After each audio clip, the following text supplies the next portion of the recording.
अगर आप एक ट्रेडर हो, सबसे बड़ा सवाल आपके दिमाग में ये होता है कि भाई स्टॉप लॉस कहाँ लगाएं, इक्विटी में स्टॉप लॉस कहाँ लगाएं, ऑप्शंस में ट्रेड करें तो स्टॉप लॉस कैसे लगाएं, फ्यूचर्स में कैसे स्टॉप लॉस लगाएं। This is what I am going to discuss in this video. आपको बताऊंगा कि स्टॉप लॉस लगाने का सही तरीका क्या होता है। जो आपको इंडिकेटर से बताए जाते हैं वो किसी मतलब के नहीं होते हैं। I am going to teach you how to place stop loss in this video. तो watch this video till the end, आपको काफी कुछ नया सीखने को मिलेगा। And if you are new to this channel, please subscribe to my channel. Hi guys, my name is Siddharth, welcome again to my YouTube channel, जहां पे हम स्टॉक्स, फाइनेंस और ट्रेडिंग से रिलेटेड की बात करते हैं और उससे आप कैसे पैसे अर्न कर सकते हो उसकी बात करते हैं। इन दिस वीडियो में वी टॉक अबाउट कि कैसे आप स्टॉक्स में या फिर किसी भी ट्रेडिंग सेटअप पे स्टॉप लॉस लगाते हो। ठीक है, स्टॉप लॉस लगाने के पीछे एक बड़ा बेसिक सा रूल है जो काफी लोगों को समझ में नहीं आता है, वो मैं पहले समझाने की कोशिश करता हूं। देखिए, स्टॉप लॉस एक तो आपको पता ही है कि स्टॉप लॉस किसे लगाते हैं, टू मिनिमाइज योर रिस्क। आपको अगर पता है कि स्टॉक मार्केट 100% कभी भी एक्यूरेट नहीं होता है, तो you have to take that accuracy in your account और उसको आपको रिड्यूस करने के लिए एक स्टॉप लॉस की मदद लेते हो आप। ठीक है, उसका इस्तेमाल करते हो to reduce that risk. Okay, अब वो रिस्क कब रिड्यूस करना है, कब रिड्यूस नहीं करना है, कैसे करना है, वो बहुत बड़ा सवाल है। अब देखिए, स्टॉप लॉस लोग जनरली क्या लगाते हैं कि जहां बाई किया, कहीं भी बाई करते हैं, वो जहां बाई किया उससे 4 पॉइंट 5 पॉइंट नीचे स्टॉप लॉस लगा दिया, या फिर कोई इंडिकेटर बता रहा है तो उस जगह पे स्टॉप लॉस लगा दिया। ठीक है, अब इंडिकेटर एक ऐसा इंडिकेटर आप जिसका इस्तेमाल कर रहे हो वो पब्लिक प्लेटफॉर्म पे अवेलेबल है। ठीक है, पहले मैं उसके पीछे रीजन बता रहा हूं क्योंकि आपको इंडिकेटर इस्तेमाल नहीं करना चाहिए। इंडिकेटर कोई भी आप जो लगाते हो वो पब्लिक प्लेटफॉर्म पे मौजूद है। ठीक है, मान लेते हैं आप मूविंग एवरेज पे ट्रेड करते हो, मूविंग एवरेज के ब्रेकआउट पे आपने इंडिकेटर लगाया। ठीक है, मूविंग एवरेज का ब्रेकआउट हुआ, आपने बाई किया, मूविंग एवरेज के नीचे आपने अपना स्टॉप लॉस प्लेस कर दिया। ठीक है, या फिर और कोई इंडिकेटर यूज कर रहे हो जिससे आपने अपना स्टॉप लॉस प्लेस कर दिया। Now all big players knows की मेजॉरिटी ऑफ जो बिगिनर्स हैं वो स्टॉप लॉस इस तरीके से लगाते हैं। What they will do, they will just click the stock prices little bit down and आपका स्टॉप लॉस हिट हो जाएगा। अब शायद कुछ लोगों को ये बात बुरी लगे, शायद कुछ लोगों को बात अच्छी ना लगे। मैं आपको एक अच्छा तरीका बताने जा रहा हूं जिससे शायद सामने वालों को ना पता चल पाए कि आपका स्टॉप लॉस कहां पे है। ठीक है, नाउ इस तरीके में आपको प्राइस एक्शन का इस्तेमाल करना पड़ेगा, सपोर्ट, रेजिस्टेंस, ट्रेंड लाइन, या फिर जो इंपॉर्टेंट लेवल्स होते हैं जो बैंक निफ्टी में आप निकालते हो using option chain analysis. And talking about option chain analysis, अगर आपको ऑप्शन चेन एनालिसिस सीखनी है या फिर ऑप्शन सीखना है तो you can join my complete guide two options. 4 दिन का बूट कैंप होगा जिसमें आपको लाइव सेशन में आपको मैं सब कुछ बताऊंगा, बेसिक्स से लेकर एडवांस तक का। तो link is in description, check it out. अब अगर आप प्राइस एक्शन का इस्तेमाल कर रहे हो तो support, resistance, trend line, important levels उनको डिसाइड करते हैं। Let me show you on the chart. ये चार्ट है, मान लेते हैं एक्सिस बैंक के इस चार्ट में ये आपका रेसिस्टेंस है। ठीक है, ये आपका रेसिस्टेंस है, यहाँ स्टॉक यहाँ से ऊपर नहीं निकल पा रहा है, दिस इज योर रेसिस्टेंस।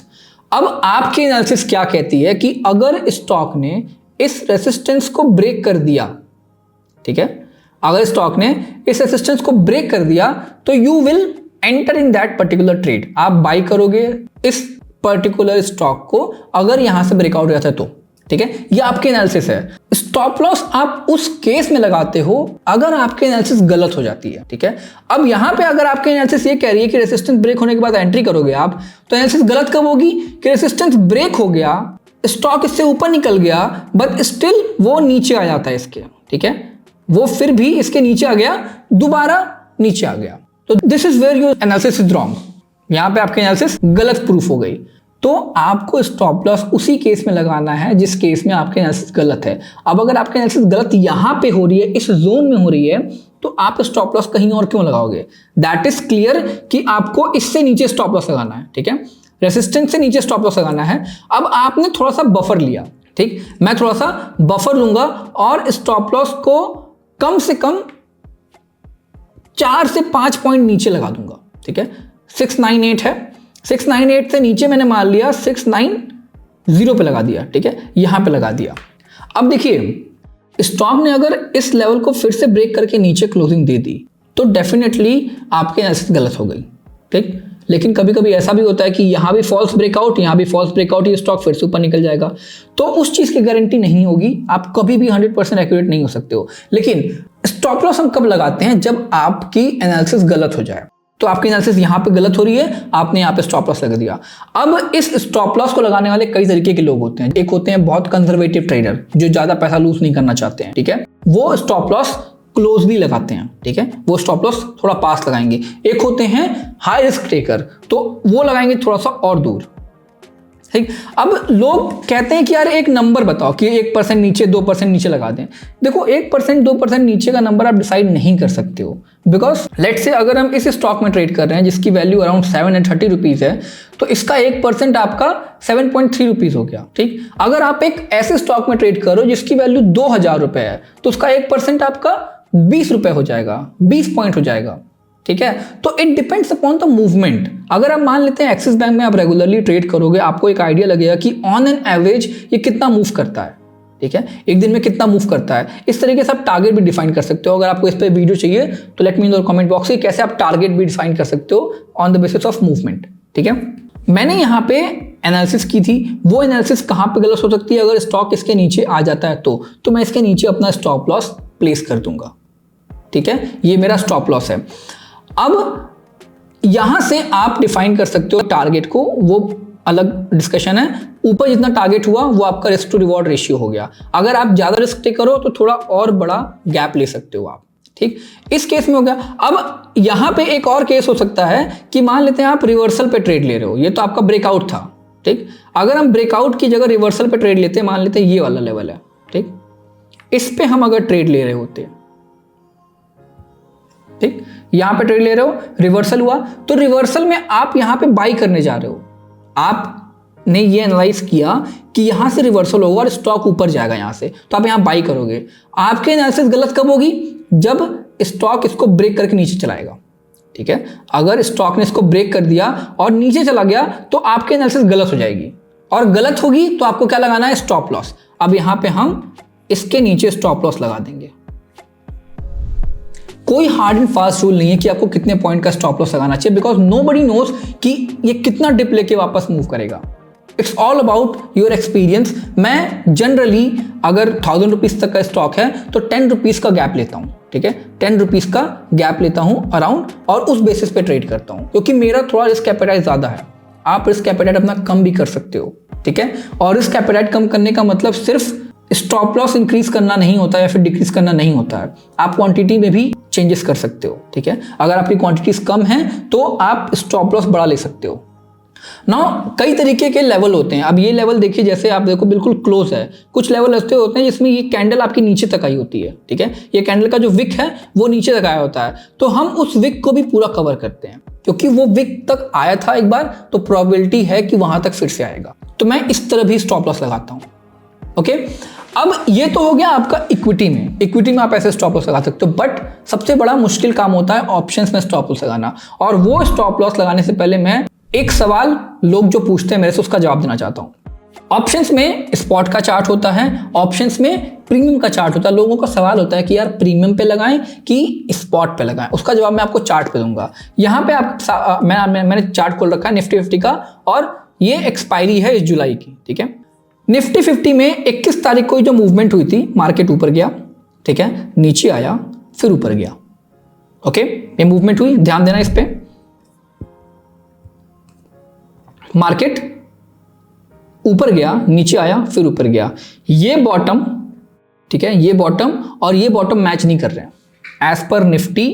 ये बॉटम और ये बॉटम मैच नहीं कर रहे हैं, बट अगर आप 21 तारीख का चार्ट ये देखोगे निफ्टी का, जो ऑप्शंस का है, तो ये बॉटम और ये बॉटम मैच कर रहे हैं।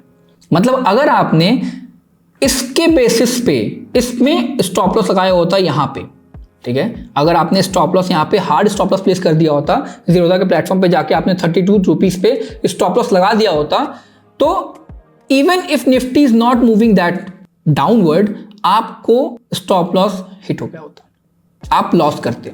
और जितने लोग भी ऑप्शंस में ट्रेड करते हैं, अगर आपने कभी भी इस तरीके का स्टॉप लॉस लगाया है, ऑप्शंस के चार्ट पर स्टॉप लॉस लगाया है, please let me know the comment box कि आप ये फेस करते हो कि नहीं करते हो। स्टॉप लॉस हंटिंग आपकी बहुत ज्यादा होगी, बिकॉज निफ्टी 50 या फिर कोई भी अंडरलाइंग एसेट, उसके प्रीमियम की जो वैल्यू होती है वो रैशनल वे में मूव नहीं करती है। प्रीमियम की वैल्यू कई चीजों पर डिपेंड करती है, निफ्टी की वॉल्यूम, निफ्टी के मूवमेंट, वोलेटिलिटी पे, बहुत चीजों पे डिपेंड करती है, टाइम डीके पे, और उस बेसिस पे डिसाइड होती है। इसलिए आप कभी भी ये नहीं कह सकते हो कि निफ्टी 50 की मूवमेंट, प्रीमियम की मूवमेंट दोनों रैशनल वे में मूव करेंगी। एंड दैट्स व्हाई आप कभी भी ऑप्शंस के चार्ट पे स्टॉप लॉस नहीं लगा सकते हो। That is the dumbest way to place stop loss. Now ये नहीं कर सकते तो करना क्या है? करना ये है, आपको अपने दिमाग में स्टॉप लॉस लगाना है। This is what I am going to tell you कि अगर आप ऑप्शन बायर बनना चाहते हो तो इस चीज के लिए अपने दिमाग को ट्रेन करो। Okay, what you have to do, you have to place a soft stop loss in your mind. मेरा क्या एनालिसिस है, मैं कह रहा हूं निफ्टी इस लेवल से नीचे अगर जाता है तो आई विल टेक एग्जिट, क्योंकि ये एक लेवल है, गैप अप ओपनिंग हुई है, यहाँ पे आपका जो गैप है वो फिल होना है। अगर इससे नीचे जाता है तो देयर इज चांस कि वो गैप को फिल करेगा। ठीक है, अब अगर मैंने यहाँ पे बाई कर रखा है, यहाँ पे मैंने बाई किया है, तो I will wait until this goes below this level. अगर इसके नीचे लेवल जाता है तो I will exit, manually exit करूंगा मैं। ओके, यहाँ पे मैंने बाई किया हुआ है, इस पर्टिकुलर प्लेस पे बाई किया हुआ है, अगर इससे नीचे आता है तो मैन्युअली एग्जिट करूंगा मैं। अगर ये से नीचे नहीं जाता है तो आई विल नॉट एग्जिट। अब अगर आपने स्ट्रेट को लिया होता तो मार्केट ऊपर गया, मार्केट नीचे आया, इस ऑप्शन में प्रीमियम आपको फील होता कि आपका लॉस हो रहा है, बट एक्चुअली अगर आप जो ऊपर जाता मार्केट तो आपको प्रॉफिट हो जाता। ओके, तो ऑप्शंस की बात अगर हम करें तो कभी भी आप स्पॉट के चार्ट को देख के प्रीमियम पे या फिर प्रीमियम के चार्ट को देख के प्रीमियम पे स्टॉप लॉस नहीं प्लेस करोगे। The only way to place stop loss in options while buying वो है स्पॉट के चार्ट को देख के सॉफ्ट स्टॉप लॉस प्लेस करना इन your mind, not at your chart. Okay, so I hope this make sense, because ये stop loss place करने की निंजा टेक्निक है जो मैं यूज करता हूं। ठीक है, and there might be some people जो इससे एग्री नहीं करेंगे। ओके, डेफिनेटली आप एग्री नहीं करोगे and that's completely fine. Stock market में सबकी अपनी अलग अलग ओपिनियन होते हैं, सबका अपना अलग अलग तरीका होता है। आई एम नॉट सेइंग कि this is the only way to do it, I am saying this is my way. अगर आपको ट्राई करना है तो आप ट्राई करो, गिव इट अ ट्राई। अगर काम करता है तो इस्तेमाल करो, नहीं काम करता है छोड़ दो, सिंपल सी बात है। Okay, I am not saying कि अगर मेरे लिए काम करता है तो आपके लिए भी काम करेगा। This is not any advice, investment advice नहीं है ये। ठीक है, ये जस्ट एजुकेशन पर्पस के लिए जो मैं करता हूं। अगर आप ये कर सकते हो तो ट्राई करो and trust me, I think you will like it, because इसमें कोई ब्रेनर नहीं है, कोई आपको इंडिकेटर यूज नहीं करना है, कोई कैलकुलेशन नहीं करनी है। ओके, सिंपल सा रूल है, स्टॉप लॉस वहां प्लेस करते हैं जहां आपको लगता है कि आपकी एनालिसिस गलत हो रही है, और वहां पे आप स्टॉप लॉस प्लेस कर दो। एनालिसिस गलत हुई, स्टॉप लॉस हिट हो जाएगा, आपका लॉस मिनिमाइज हो जाएगा और अगले दिन फिर से आप ट्रेड कर सकते हो। तो I hope you like this video. इस वीडियो में मैंने अपनी जो 6 साल का एक आप कह लो कि नॉलेज जो मैंने ग्रैब किया है, ठीक है, जो नॉलेज मैंने डेवलप की है, चीज़ों को सिंप्लीफाई किया है, वो आपके साथ शेयर कर रहा हूँ। Till then bye bye, take care, मिलते हैं अगले वीडियो में। Thanks so much.